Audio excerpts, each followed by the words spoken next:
সম্মানিত সুধী, সবাইকে আন্তরিক সালাম ও শুভেচ্ছা। পৃথিবীতে মুসলমানের সংখ্যা বর্তমানে ২০০ কোটি, যারা ৫৭টি দেশে সংখ্যাগরিষ্ঠ। লক্ষ লক্ষ মসজিদ মাদ্রাসা, কোটি কোটি আলেম ওলামা, পীর মুর্শিদ, এমনকি ডাক্তার, ইঞ্জিনিয়ার, আইনজ্ঞ, বিশেষজ্ঞেরও কমতি নেই। তেল, গ্যাস ও খনিজ সম্পদেরও এক বিশাল ভাণ্ডার মুসলমানদের পায়ের নিচে। আমাদের তো উচিত ছিল বিশ্বকে নেতৃত্ব দেওয়া। একসময় মুসলমানরাই অর্ধ দুনিয়ার নেতৃত্ব দিয়েছিল। অথচ ভাগ্যের কি নির্মম পরিহাস, এত দেশ, এত সংখ্যা ও এত ধন সম্পদ থাকার পরও আমরা মুসলমানরাই এখন পৃথিবীর সবচাইতে নির্যাতিত জনগোষ্ঠী। Iraq, Syria, Libya, Yemen, Lebanon, Afghanistan সহ একের পর এক মুসলিম প্রধান দেশ বোমার আঘাতে লণ্ডভণ্ড করে দেওয়া হচ্ছে। প্রায় ৮ কোটি মুসলিম উদ্বাস্তু জীবনযাপন করছে। ক্ষুধার যন্ত্রণায় যখন তারা ত্রাণশিবিরে যাচ্ছে, তখনও তাদেরকে গুলি করে মারা হচ্ছে। মিয়ানমারের মুসলমানরা বাংলাদেশে পালিয়ে কোনোমতে প্রাণ বাঁচিয়েছিল, কিন্তু ফিলিস্তিনের মুসলমানরা পালাতেও পারছে না। গত ২ বছরে ইসরায়েলি বাহিনীর হামলায় প্রাণ হারিয়েছে অন্তত ১ লক্ষ ফিলিস্তিনি, যাদের মধ্যে ৫০,০০০-এর বেশি নারী ও শিশু। মাত্র ১ কোটি জনসংখ্যা ও ২৭,০০০ বর্গ কিলোমিটারের ইহুদি রাষ্ট্র ইসরায়েলের সামনে যেন অসহায় হয়ে পড়েছে ২০০ কোটি মুসলমান ও তাদের ৫৭টি রাষ্ট্র। প্রতিরোধ তো দূরের কথা, কেউ সামান্য প্রতিবাদ করারও দুঃসাহস দেখাচ্ছে না। অবশ্য চুপ থেকেও কি শেষ রক্ষা হচ্ছে? হচ্ছে না। নানা বাহানায় একের পর এক মুসলিম রাষ্ট্র আক্রান্ত হয়েই চলেছে। এখন চলছে ইরানের পালা। এদিকে নিজেদের মধ্যেও দ্বন্দ্ব সংঘাত করে নিঃশেষ হয়ে যাচ্ছে মুসলিম জাতি। বাহিরে শত্রুর হামলা, ভেতরে ভ্রাতৃঘাতী দ্বন্দ্ব, পরাজয়ের কারণ এক আল্লাহ, এক রসুল, এক কাবা, এক কিতাবের অনুসারী এই জাতির ভেতরে গড়ে উঠেছে হাজারো ফেরকা মাঝহাব তরিকার বিভাজনের দেয়াল। অথচ ইসলামের প্রকৃত আকিদা হল সমগ্র মুসলিম জাতি হবে এক অখণ্ড সত্তা, জাতির নেতা, ইমাম, হবেন একজন। জাতি হুকুম মানবে, আনুগত্য করবে একমাত্র আল্লাহর। কিন্তু ঐক্যের এই চেতনা হারিয়ে মুসলিম জনগোষ্ঠী ভৌগোলিকভাবে ৫৭টি রাষ্ট্রে, রাজনৈতিকভাবে গণতান্ত্রিক সমাজতান্ত্রিক, ধর্মনিরপেক্ষতাবাদী ধর্মভিত্তিক ইত্যাদি বিভিন্ন দলে উপদলে মার্কায়, ধর্মীয়ভাবে শিয়া সুন্নি, হানাফি হাম্বলি, মাঝহাবি লা মাঝহাবি ইত্যাদি ফেরকা মাঝহাবে ও আধ্যাত্মিকভাবে চিশতিয়া, নকশবন্দিয়া, কাদেরিয়া, মুজাদ্দেদিয়া ইত্যাদি বিভিন্ন তরিকায় বিভক্ত হয়ে গেল। এই অনৈক্যের ফলে তারা সবার হাতে মার খাচ্ছে। একটা দেশকে যখন ধ্বংস করা হয়, তখন অন্য মুসলিম দেশগুলো চেয়ে চেয়ে দেখে, তখনও তারা শিয়া সুন্নি বিতর্ক নিয়ে পড়ে থাকে। অথচ আল্লাহ বলেছেন, মেনরা ভাই ভাই, সূরা হুজরাত ১০, আর আল্লাহর রসুল বলেছেন সমগ্র মেন একটি দেহের ন্যায়। দেহের একটি অঙ্গে আঘাত পেলে পুরো দেহই পীড়িত হয়। হাদিস মুসলিম। এভাবে ঐক্যহীন ও বিভক্ত হয়ে যাওয়ার ফলে এই জাতি তাদের সমস্ত শক্তি হারিয়ে একটি বিশৃঙ্খল, দুর্বল জনগোষ্ঠীতে পরিণত হয়েছে। ফলে শত্রুরা খুব সহজেই সামরিক শক্তি বলে তাদেরকে পরাজিত করতে পারছে। আজ থেকে ৩০০ বছর আগে আমরা যখন ব্রিটিশদের কাছে সামরিকভাবে পরাজিত হই, তখন তারা সুলতানি যুগের শিক্ষাব্যবস্থা সম্পূর্ণ বাদ দিয়ে নিজেদের পছন্দমতো একটি ইসলাম শিক্ষা দেওয়ার জন্য ১৭৮০ সালে মাদ্রাসা প্রতিষ্ঠা করেছে। খ্রিস্টান পণ্ডিতরা একটি সিলেবাস প্রণয়ন করে সেখানে ১৪৬ বছর ধরে অধ্যক্ষপদে থেকে মুসলমানদেরকে সেই বিকৃত বিপরীতমুখী ইসলাম শিক্ষা দিয়েছে। সেই সিলেবাসে দিনের মৌলিক বিষয়গুলো বাদ দিয়ে ছোটখাটো বিষয়গুলোকে মহা গুরুত্বপূর্ণ বানিয়ে ফেলা হয়েছে, আর সেসব নিয়ে জাতির আলেম ওলামারা বাহাস বিতর্কে জড়িয়ে ঐক্যহীন হয়েছেন। সেই অনৈক্যের ধারাবাহিকতা এখনও চলছে।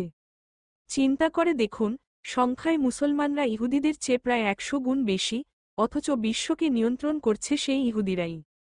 কারণ ইউরোপের বিভিন্ন দেশে শতাব্দীর পর শতাব্দী ধরে নিপীড়নের শিকার হওয়া ইহুদি জাতি আজ ঐক্যবদ্ধ।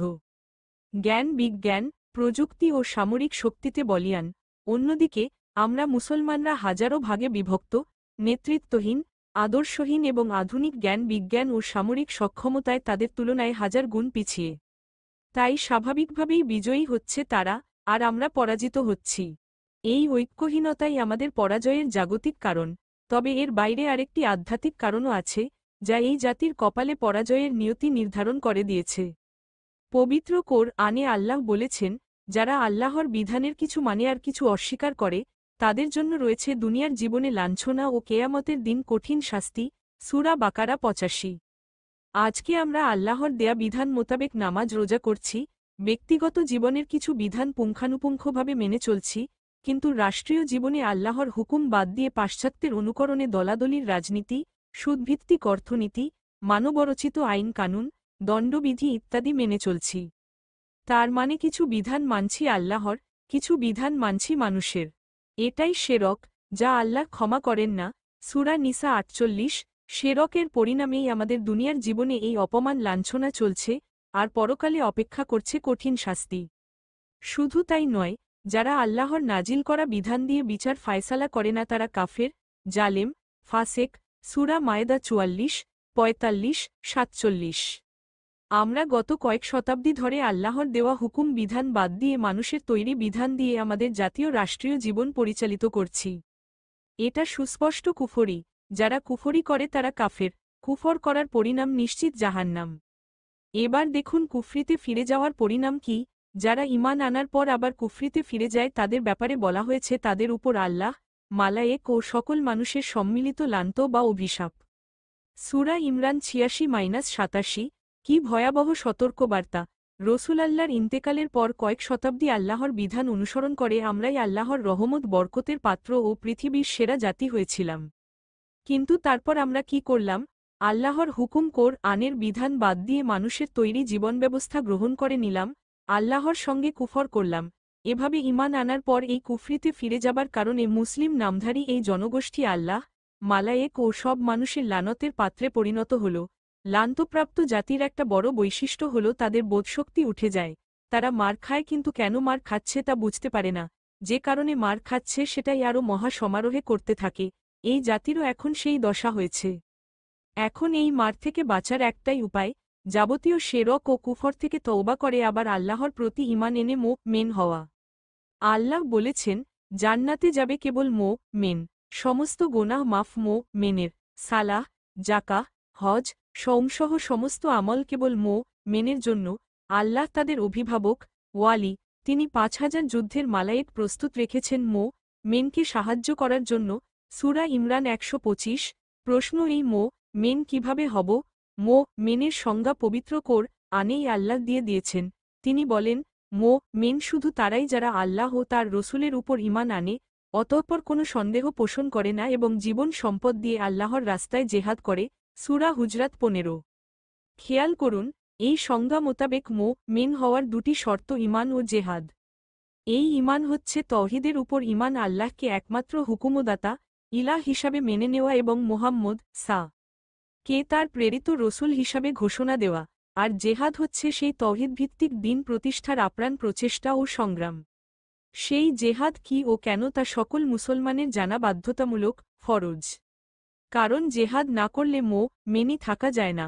আল্লাহ বলেন, আমি রসূল প্রেরণ করেছি হেদাইয়া ও সত্যদিন দিয়ে যেন তিনি অন্য সকল দিনের উপর একে বিজয়ী করেন। সূরা তওবা ৩৩, সূরা ফাতাহ ২৮, সূরা সফ ৯। অন্যত্র তিনি বলেছেন, দিনকে প্রতিষ্ঠা করো, কোনো মতভেদ করো না। সূরা শুরা ১৩। সুতরাং দিন প্রতিষ্ঠা করাই রসূলুল্লাহর আগমনের উদ্দেশ্য। এখানে পরিষ্কার হয়ে গেল, আল্লাহ যে দিনটি পাঠিয়েছেন সেটা সামগ্রিক জীবনে প্রতিষ্ঠা করতেই হবে। প্রতিষ্ঠা না করলে এর কোনো ফল অর্থাৎ শান্তি আসবে না। তাই প্রতিষ্ঠা করা না হলে দিন পাঠানোরই কোনো অর্থ থাকে না। এজন্যই আসে জেহাদ ও কেতালের প্রসঙ্গ। জেহাদ ও কেতাল হচ্ছে দিন প্রতিষ্ঠার প্রক্রিয়া। পবিত্র কোরআনও যারা পড়েছেন তারা দেখবেন কোরআনে শত শত আয়াত আছে জেহাদের প্রসঙ্গে। ইসলামের সর্বোচ্চ মর্যাদা শহীদদের। এ বিষয়ে বিস্তারিত বলতে গেলে বড় বই হয়ে যাবে। সত্যনিষ্ঠদের বোঝার জন্য কয়েকটি আয়াত উল্লেখ করা হল। আল্লাহ মুমিনদের জন্য যুদ্ধ ফরজ করেছেন। সূরা বাকারা ২১৬। আর এই যুদ্ধের উদ্দেশ্য হবে আল্লাহর দিন প্রতিষ্ঠার মধ্য দিয়ে যাবতীয় ফিতনা নির্মূল করা তথা নির্যাতিত, নিপীড়িত নারী, শিশু, দুর্বল মানুষের উপরে চলমান অন্যায়, জুলুম বন্ধ করা। সূরা নিসা ৭৫, সূরা আনফাল ৩৯। শুধু তাই নয়, যারা আল্লাহর রাস্তায় যুদ্ধ করে আল্লাহ তাদের জীবন ও সম্পদ জান্নাতের বিনিময়ে কিনে নিয়েছেন। সূরা তওবা ১১১। পৃথিবীতে শান্তি প্রতিষ্ঠার লক্ষ্যে তৌহিদের উপরে ঈমান এনে সমগ্র মুমিন ঐক্যবদ্ধ হয়ে একজন নেতার নেতৃত্বে আল্লাহর দিন প্রতিষ্ঠার সংগ্রাম, জেহাদ কতটা গুরুত্বপূর্ণ তা আশা করি স্পষ্ট হয়েছে। এর আরেকটি প্রমাণ দিচ্ছি, এই উম্মাহ যদি জেহাদ ত্যাগ করে তার শাস্তি কতটা ভয়াবহ সেটাও আল্লাহ বলেছেন যে, যদি তোমরা সামরিক অভিযানে বের না হও তাহলে তোমাদেরকে মর্মন্তুদ শাস্তি দিব এবং তোমাদের উপরে অন্য জাতিকে চাপিয়ে দিব। সূরা তওবা ৩৯। আশা করি এটা বুঝতে পেরেছেন অন্য জাতি দ্বারা আমরা কেন পরাজিত হয়ে লাঞ্ছিত অপমানিত হচ্ছি। আমরা মুসলিম উম্মাহ দাবিদার, অথচ আমরা কি দিন প্রতিষ্ঠার জেহাদ সংগ্রাম ছেড়ে দিইনি? বহু শতাব্দী আগেই আমরা দিন প্রতিষ্ঠার জেহাদ ছেড়ে দিয়ে আত্মার বিরুদ্ধে জেহাদি বড় জেহাদ এমন একটি জাল হাদিস চালু করে দিয়েছি। ফলে আল্লাহ তার ওয়াদা মোতাবেক আমাদেরকে মর্মন্তুদ শাস্তি প্রদান করছেন এবং আমাদের উপর অন্য জাতিকে চাপিয়ে দিয়েছেন। কয়েক শতাব্দী ইউরোপিয়ান ছোট ছোট জাতির দাসত্ব করেছে মুসলিম বিশ্ব। বর্তমানে ছোট্ট ইহুদি রাষ্ট্র ইসরায়েল পুরো মধ্যপ্রাচ্যকে নাকে দড়ি বেঁধে ঘুরাচ্ছে। মিয়ানমারে কয়েক হাজার বৌদ্ধ সন্ত্রাসীর অত্যাচারে ঘরবাড়ি থেকে উৎখাত হয়েছে লাখ লাখ রোহিঙ্গা মুসলমান। আমাদের এই মার খাওয়ার পেছনে জাগতিক অন্যান্য কারণের পাশাপাশি আধ্যাত্মিক কারণ হচ্ছে এটা আল্লাহর শাস্তি। এই শান্তির কারণ জাতিগতভাবে তৌহিদ ত্যাগ করা, ঐক্য নষ্ট করা এবং আল্লাহর দিন প্রতিষ্ঠার জেহাদ ছেড়ে দেওয়া, অর্থাৎ মেন মুসলমান হিসাবে আল্লাহর কাছে আমাদের আর কোনো পরিচয় রইল না। এজন্যই আমরা তার কোনো সাহায্য পাচ্ছি না। আক্রমণের কতটা ঝুঁকিতে বাংলাদেশ আমাদের প্রিয় জন্মভূমি। এই মাটি নিয়েও শুরু হয়েছে নানামুখী চক্রান্ত। আমরা অনেক গর্ব করে বলি ৯২% মুসলমানের দেশ বাংলাদেশ। কিন্তু ভুলে গেলে চলবে না আমরাও সেই জাতিরই অন্তর্ভুক্ত যাদের উপর দুনিয়া জোড়া চলছে আল্লাহর শাস্তি। তাই সিরিয়া, ইরাক, আফগানিস্তান, লিবিয়া, ইরানে যা ঘটেছে এখানেও তা ঘটা অস্বাভাবিক নয়। ভূ-রাজনৈতিকভাবে বঙ্গোপসাগর তীরবর্তী এই ছোট্ট সবুজ দেশটির গুরুত্ব অপরিসীম। আমেরিকা, চীন, রাশিয়া, ভারত সকলেই চায় এই অঞ্চলকে নিজেদের প্রভাববলয়ে নিতে। এখানে অস্থিতিশীলতা ও যুদ্ধ পরিস্থিতি সৃষ্টি হলে তারা সরাসরি হস্তক্ষেপের সুযোগ পেয়ে যাবে এবং নিজেদের অস্ত্র ব্যবসা জমজমাট হবে, রাজনৈতিক অর্থনৈতিক স্বার্থ হাসিল করতে পারবে। সে লক্ষ্যে বাংলাদেশকে ঘিরে অভ্যন্তরীণ ও আন্তর্জাতিক ষড়যন্ত্র এখন তুঙ্গে। বিগত সরকার পতনের পর থেকে দেশে ভারতবিরোধী রাজনীতি চরম আকার ধারণ করেছে। এর ফলে বাংলাদেশ ভারতের মধ্যে এক প্রকার কূটনৈতিক দ্বন্দ্ব শুরু হয়েছে। অপরদিকে ভারতেও চরম বাংলাদেশবিরোধী রাজনীতি মাথাচাড়া দিয়ে উঠেছে। সীমান্তে প্রায় উত্তেজনা দেখা দিচ্ছে। ভারত থেকে বহু মানুষকে সীমান্ত দিয়ে বাংলাদেশে ঢুকিয়ে দেওয়া হচ্ছে। এদিকে বাংলাদেশের পূর্ব দক্ষিণ পার্বত্য অঞ্চল নিয়ে চলছে নতুন এক খ্রিস্টান রাষ্ট্র গঠনের ষড়যন্ত্র। ভারতের পূর্বাঞ্চল ও মিয়ানমারে চলছে রক্তক্ষয়ী গৃহযুদ্ধ এবং ইতোমধ্যেই মুসলমান অধ্যুষিত রাখাইন রাজ্য আরাকান আর্মি নামক একটি বিদ্রোহী গোষ্ঠী দখল করে নেওয়ার পর আমাদের পার্বত্য চট্টগ্রামে তাদের আনাগোনা দেখা যাচ্ছে। বাংলাদেশে অবস্থানরত মিয়ানমারের উদ্বাস্তু শিবিরগুলো থেকেও বিভিন্ন সশস্ত্র গোষ্ঠীর উত্থানের খবর পাওয়া যাচ্ছে। এই সূত্র ধরে বাংলাদেশ ও মিয়ানমারের মধ্যে সংঘর্ষ বেঁধে যেতে পারে যে কোনো মুহূর্তে। এদিকে বাংলাদেশের জলে ও স্থলে আধিপত্য স্থাপন করতে মরিয়া হয়ে আছে আমেরিকা ও চীন। উভয় দেশই বঙ্গোপসাগর এলাকায় সামরিক ঘাঁটি গড়তে চায়। ওদিকে পশ্চিমা মিডিয়াগুলো দুদিন পরপর বলছে বাংলাদেশে উগ্রবাদ মাথা চাড়া দিয়েছে। প্রমাণ হিসাবে সারা দেশে চলমান ধর্মীয় উগ্রগোষ্ঠীর মব সন্ত্রাসকে দেখানো হচ্ছে। বাংলাদেশে ইসলামপন্থী বিভিন্ন গোষ্ঠীর উত্থানের সম্ভাবনাকে অশিলা করে তা দমন করার জন্য যে কোনো ষড়যন্ত্র তারা করতে পারে, যেটা হবে অত্যন্ত ঝুঁকিপূর্ণ। আফগানিস্তান, সিরিয়া যার জ্বলন্ত উদাহরণ। এই সব কিছু হিসাব করলে প্রশ্ন দাঁড়ায় তাহলে কি সুজলা সুফলা শস্য শ্যামলা এই ভূখণ্ডই কি হতে যাচ্ছে পরবর্তী গাজা উপত্যকা? ৭১ সালে পাক নানাদারদের হামলার মুখে প্রায় ১ কোটি বাংলাদেশি উদ্বাস্তু হয়ে ভারতে আশ্রয় নিয়েছিল। কিন্তু আবার যদি এমন পরিস্থিতি কেউ সৃষ্টি করে আমরা আবারও কি ভারত যাব? বর্তমানে সেটা আর কল্পনা করা যায় না। মিয়ানমারের সরকারি বাহিনী, আরাকান আর্মি, রোহিঙ্গা সশস্ত্র গোষ্ঠী ইত্যাদির সংঘাতে যদি বাংলাদেশ জড়িয়ে যায় এবং পশ্চিমারা যদি জঙ্গি দমনের নামে বোমারু বিমান নিয়ে উড়ে আসে, যদি তারা বঙ্গোপসাগরে স্থাপন করে তাদের নৌঘাঁটি, এই সবগুলো যদি একটিকেও কি উড়িয়ে দেওয়া যায়, তবে কোথায় যাবে এদেশের মানুষ? আমরা কি সমুদ্রে ডুবে মারা যাব? কি প্রস্তুতি আমাদের? বাংলাদেশের প্রস্তুতি কি? দেশ রক্ষায় আমাদের প্রধান প্রস্তুতি হতে পারত জাতীয় ঐক্য। কিন্তু পরিহাসের বিষয় এই যে স্বাধীনতার পর থেকে আজ পর্যন্ত একদিনের জন্য এই জাতিকে ঐক্যবদ্ধ থাকতে দেওয়া হয়নি। ঐক্যবদ্ধ হওয়ার জন্য প্রয়োজন একটি সর্বজনগৃহীত আদর্শের, অবিসংবাদিত নেতৃত্বের, একটি সুনির্দিষ্ট কর্মসূচির। এই জাতির নেতারা স্বার্থের জন্য গণতন্ত্রের নামে পশ্চিমাদের যে রাজনৈতিক ব্যবস্থা আমদানি করেছেন, সেই ব্যবস্থার মূলনীতিই হল বহুদলে ভাগ হয়ে ক্ষমতার জন্য কামড়াকামড়ি করা। তাই প্রতিদিনই কোথাও না কোথাও লেগেই থাকে সংঘর্ষ ও রক্তপাত। পাশ্চাত্য সভ্যতার আদর্শিক অনুসারী আমাদের রাজনৈতিক দলগুলো ক্ষমতায় যাবার জন্য সর্বদা কামড়াকামড়িতে লিপ্ত থাকে, আর ক্ষমতায় যেতে পারলেই রাষ্ট্রের হাজার হাজার কোটি টাকা লুণ্ঠন করে, রাষ্ট্রকে ঋণের জালে আবদ্ধ করে, জাতির সম্পদকে বন্ধক দিয়ে ওয়ার্ল্ড ব্যাংক, IMF এদের কাছে বিক্রি করে দিয়ে বিদেশে চলে যায়। গরিবের রক্ত শোষণ করা টাকা দিয়ে বিদেশে নিজেদের সন্তানাদিকে সেটেল করে, সেখানে বিলাসবহুল সেকেন্ড হোম বানায়। কোনো প্রতিকূল পরিস্থিতি সৃষ্টি হলেই এরা দেশ থেকে পালিয়ে যায়। এটা কেবল রাজনৈতিক নেতাদের চরিত্র নয়, শিক্ষিত আমলা, ব্যবসায়ী, ধনকুবের, এলিট শ্রেণীর সকলেরই এক বৈশিষ্ট্য। কাজেই ওই ধরনের বড় কোনো সংকট আসলে এসব এলিটদের টিকিটিও খুঁজে পাওয়া যাবে না, আর তারা নেতৃত্ব দিয়ে জাতিকে রক্ষা করবে এমনটা তো অকল্পনীয়। অন্যদিকে আরেকটা শ্রেণী যারা ধর্ম ব্যবসা করে নিজেদের আত্মিক ও নৈতিক শক্তিকে ধ্বংস করে ফেলেছে, ধর্মের নামে রাজনীতি ও দলাদলি করে জাতিকে টুকরা টুকরা করে ফেলছে। এদেরকে দিয়েও দেশরক্ষার আশা নেই, কারণ কোনো সংকটকালে এরা নিজেরাই ঐক্যবদ্ধ হতে পারে না। এদের বাইরে শত শত পীরসাহেব আছেন, তারাও জাতিকে ভিন্ন ভিন্ন দিক নির্দেশনা, ডাইরেকশন দিচ্ছেন। তাদের তরিকাগুলো অন্যায় অবিচারের বিরুদ্ধে সংগ্রাম করে দিন প্রতিষ্ঠার তরিকা নয়, শাহাদাত লাভের তরিকা নয়, বরং যাবতীয় সংগ্রাম থেকে পলায়ন, খানকা ও দরবার শরীফের চার দেওয়ালের মধ্যে বসে জিকির আজকার, আত্মার ঘষামাজা করে সুফি দরবেশ, সন্ন্যাসী, ফকির বৈরাগী হওয়ার তরিকা। তাদের অনুসৃত তরিকা আল্লাহর রসুলের সমগ্র বিপ্লবী জীবনের সম্পূর্ণ বিপরীত। মহানবী এক জীবনে ৭৮টি যুদ্ধ করেছেন, তার পবিত্র জীবনী যারা একবারও পড়েছেন, তারাও বুঝতে পারবেন যে তিনি একজন যোদ্ধা নবী। তার হাতে সৃষ্টি হয়েছে রণাঙ্গনে ত্রাস সৃষ্টিকারী বহু সেনাপতি ও সৈনিক। সেই নবীর উম্মত দাবি করে কেউ জেহাদ কেতাল করবে না, সেটা কি করে হতে পারে?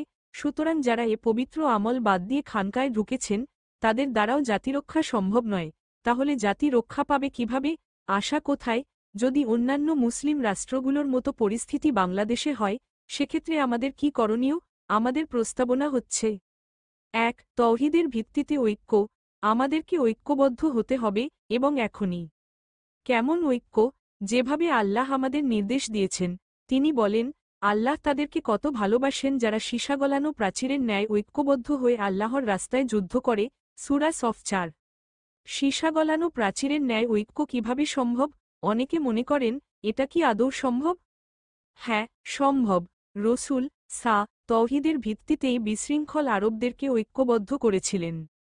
বর্তমানেও মুসলিম জাতির এই ভিত্তি হবে সেই কলেমা তৌহিদ লা ইলাহা রাসূলুল্লাহ, অর্থাৎ আল্লাহ ছাড়া কোনো ইলাহ, সার্বভৌম, বিধানদাতা, ইকুমদাতা নেই এবং মুহাম্মদ আল্লাহর রাসূল। এই কলেমা শুধু মুখের কথা নয়, এটি আল্লাহর সঙ্গে বান্দার একটি চুক্তি। এই চুক্তির অর্থ হচ্ছে, বান্দা এই সিদ্ধান্ত নেবে যে সে আল্লাহ ছাড়া আর কারো সার্বভৌমত্ব, হুকম, বিধান ও আনুগত্য গ্রহণ করবে না। শুধু এই অঙ্গীকারের জন্যই সে জান্নাতে যাবে। হাদিস বোখারি, মুসলিম। এর পরেই আসে নামাজ, রোজা, হজ, জাকাত সহ ইসলামের যাবতীয় আমল। আমরা জন্মসূত্রে মুসলমান দাবি করি। আমরা যে দলেরই অনুসারী হই, যে মতো বা মাঝহাবেরই হই, আমরা সবাই কলেমা তৌহিদ পাঠ করি। তাই এই তৌহিদের ভিত্তিতেই আমাদেরকে এক জাতি হয়ে যেতে হবে। আমাদের এক আল্লাহ, এক রসুল, এক কোরআন, এক কেবলা কাবা। কাজেই আমাদের জাতি হবে একটি, নেতা হবেন একজন, সমগ্র জাতির লক্ষ্য হবে একটি। ভুলে যেতে হবে কে সরকারি দল, কে বিরোধী দল, কে জাতীয়তাবাদী, কে সাম্যবাদী, কে শিয়া, কে সুন্নি, কে হানাফি, কে হাম্বলি, কে কওমি, কে আলিয়া। ঐক্যের এই শক্তিটাই আমাদেরকে বাঁচাতে পারে। ২. আল্লাহর দেয়া জীবন ব্যবস্থা কার্যকর করা। তৌহিদের ভিত্তিতে ঐক্যবদ্ধ হবার পর আল্লাহর দেওয়া জীবন ব্যবস্থা দিনুল প্রতিষ্ঠা করতে হবে এবং পাশ্চাত্য সভ্যতা তথা মানুষের তৈরি ব্যবস্থাকে বর্জন করতে হবে। মনে রাখতে হবে বর্তমানে শত্রুর যে সক্ষমতা সেটা মোকাবেলায় আমাদের কিন্তু কিছুই নাই। হাজার হাজার মিসাইল নাই, শত শত জঙ্গি বিমান নাই, আধুনিক অস্ত্রশস্ত্র কেনার টাকাও নাই। টাকা যা ছিল ইতোমধ্যেই বিদেশি প্রভুরা যেমন শোষণ করে নিয়ে গেছে, তেমনি তাদের দেশীয় অনুচরেরা পাচার করে নিঃশেষ করে ফেলেছে। আমাদের আসলে বস্তুগত কিছুই নাই। আমাদের ভরসা কেবল আল্লাহ রব্বুল আলামিন। তার সাহায্য না পেলে কখনোই বিজয়ী হতে পারব না। কিন্তু তার দেয়া জীবনব্যবস্থা হক বাদ দিয়ে আমরা যদি পাশ্চাত্য সভ্যতার তৈরি জীবনব্যবস্থা চালু রাখি সেক্ষেত্রে আল্লাহ কখনোই আমাদেরকে সাহায্য করবেন না, সুতরাং আল্লাহর দেওয়া জীবনব্যবস্থা প্রতিষ্ঠা করার সিদ্ধান্ত নিতে হবে। ৩. আল্লাহর রাস্তায় জেহাদ, দিন প্রতিষ্ঠা মুখের কথায় হবে না। ইসলামের শ্রেষ্ঠত্ব বর্ণনা করে, সভা সেমিনার করে, নির্বাচন করে, মিছিল মিটিং করে ইসলাম প্রতিষ্ঠা হবে না। ইসলাম প্রতিষ্ঠার একমাত্র প্রক্রিয়া যেটা আল্লাহর রসুল অনুসরণ করে গেছেন সেটা হচ্ছে জেহাদ, সর্বাত্মক সংগ্রাম। এজন্য পুরো জাতির প্রত্যেকের হৃদয়ে জেহাদের প্রেরণা সৃষ্টি করতে হবে। জেহাদ নিয়ে কোনো হীনমন্যতা চলবে না, ভয়ভীতি চলবে না। জেহাদের কথা বললে ইসলামের শত্রুরা জঙ্গি বলবে, টেররিস্ট বলবে, মৌলবাদী বলবে, এইসব হীনমন্যতা বাদ দিতে হবে। যারা ইসলামের জেহাদকে জঙ্গিবাদ বলে, তারা নিজেরা কি একদিনের জন্য যুদ্ধ বাদ দিয়েছে? কখনোই নয়। তারা নিজেরা ঠিকই যুদ্ধ করছে, যুদ্ধের জন্য অস্ত্র কারখানা বানাচ্ছে, বিশাল বিশাল সামরিক বাহিনী গড়ে তুলছে, বাজেটের সিংহভাগ সামরিক খাতে ব্যয় করছে, বিশ্বের দেশে দেশে সামরিক ঘাঁটি, নৌঘাঁটি, বিমানঘাঁটি বানিয়ে রাখছে, হাজার হাজার মাইল দূর থেকে জঙ্গি বিমান উড়িয়ে মুসলিম দেশগুলোতে বোমা ফেলে যাচ্ছে। তারা তাদের তৈরি জীবনব্যবস্থা বা সংবিধান প্রতিষ্ঠার জন্য যুদ্ধ করে, কিন্তু যখন কেউ আল্লাহর দেওয়া জীবনব্যবস্থা প্রতিষ্ঠা করার জন্য সংগ্রাম করতে চায় তখন তাকে জঙ্গি, সন্ত্রাসী তকমা লাগিয়ে দেয়। হ্যাঁ, সন্ত্রাসবাদ, অন্যায় যুদ্ধ অবশ্যই পরিত্যাজ্য, কিন্তু আল্লাহর সত্যদিন প্রতিষ্ঠার জন্য, মানবতার মুক্তির জন্য মুমিনদের জেহাদ চালিয়ে যেতে হবে। এ বিষয়ে আর হীনমন্যতা নয়, রসুল এর জীবন থেকে আমাদেরকে অবশ্যই শিক্ষা নিতে হবে। যখন পুরো আরবের শত্রুরা মদিনা নামক মেনদের প্রাথমিক রাষ্ট্রের বিরুদ্ধে ঐক্যবদ্ধ হয়ে সম্মিলিত সামরিক অভিযান চালাল, আল্লাহর রসুল ও তার সাহাবীরা তখন প্রতি ফোঁটা ঘাম ও পাথর বাঁধলেন। সাহাবীরা লতা পাতা খেয়ে লড়াই চালিয়ে গেলেন, কিন্তু মদিনা ছেড়ে পালালেন না, পরাজয়ও বরণ করলেন না। একসময় তাদের সংগ্রাম ও সবরের মাধ্যমে মদিনার বিজয় হল। আমরা কি পারব না বুকে সেই আদর্শ ধারণ করে আমাদের এই এক খণ্ড মাটিকে সেই মদিনার মতো লড়াই করে রক্ষা করতে? অবশ্যই পারব ইনশা আল্লাহ। তবে এই জেহাদের কর্মসূচি হতে হবে আল্লাহর দেয়া কর্মসূচি। সেটা কি? দিন প্রতিষ্ঠার 5 দফা কর্মসূচি।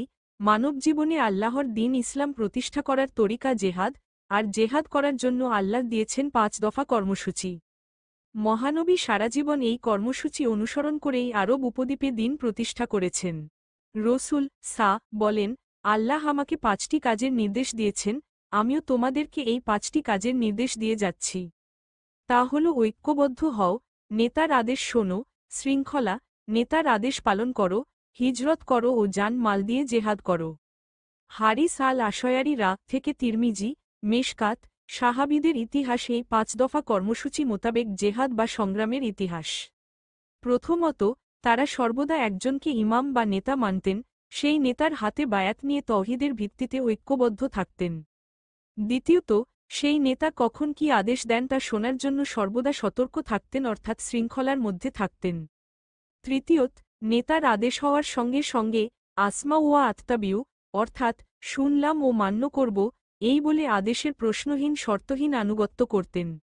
চতুর্থত, শিরক, কুফর ও আল্লাহর দিন পরিপন্থী ব্যবস্থাকে তারা বয়কট করতেন, পরিত্যাগ করতেন এবং খাঁটিভাবে শুধুই আল্লাহর দিনকে অনুসরণ করতেন।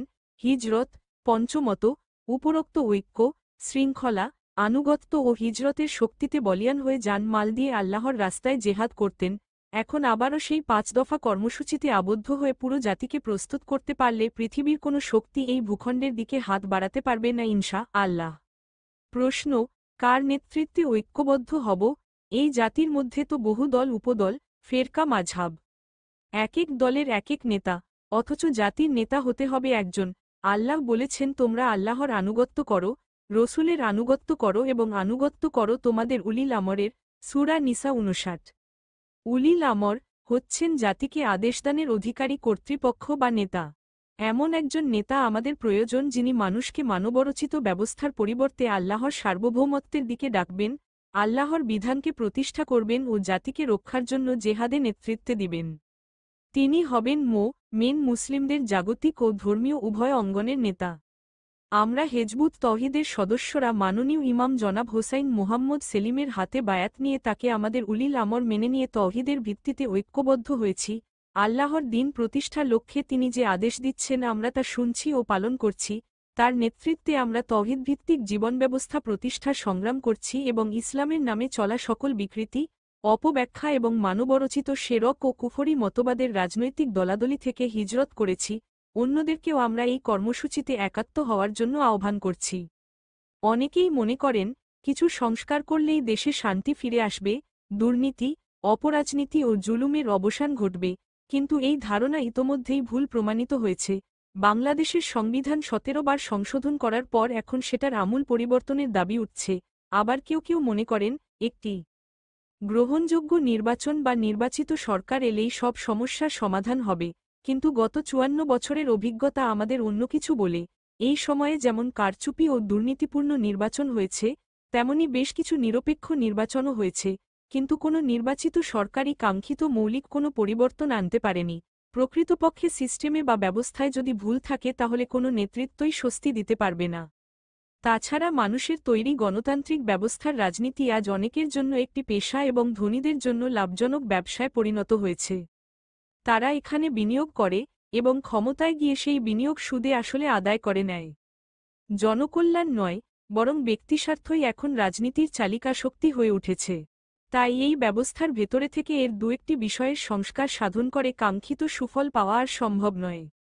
এখন প্রয়োজন কথিত গণতন্ত্রের নামে চলমান হানাহানির রাজনৈতিক ব্যবস্থা ও সুদভিত্তিক পুঁজিবাদী অর্থনৈতিক ব্যবস্থার আমূল পরিবর্তনের এক বৈপ্লবিক সিদ্ধান্ত। মিথ্যা আশ্বাস নয়, রাজনৈতিক গলাবাজি নয়, প্রয়োজন এক অনিবার্য বিপ্লবের ইশতেহার। ১৪০০ বছর আগে আল্লাহর রসুল যেভাবে মানুষের মনোজগৎ ও বহির্জগতের বিপ্লব ঘটিয়ে জাহেলিয়াতের অন্ধকার দূর করেছিলেন, যার ফলে আরবের গোত্রীয় হানাহানি বন্ধ হয়ে তারা একটি ঐক্যবদ্ধ জাতিতে পরিণত হয়েছিল।